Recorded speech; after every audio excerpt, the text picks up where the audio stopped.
All right, if limited internal rotation is something we're addressing, I like to use hip switches, seated hip or shin box switches, some people call it.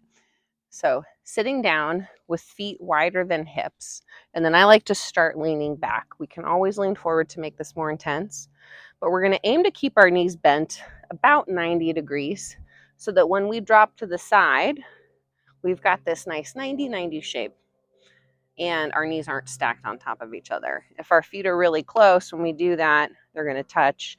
So we wanna have a little more space if we can. And if we can, we wanna try and get both knees to the floor. Now, I need some hip internal rotation here in order to achieve this. And so for me, this feels a little bit tight. I'm gonna come back through center and then go to the other side. How does this feel on my opposite side? Again, for me, a little tight.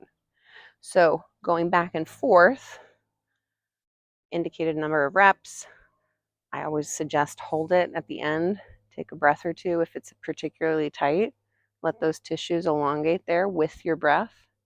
And then if we want to make things a little more intense, we can bring ourselves more upright, which closes the gap in our hip a bit and makes things a little snugger to have to work through.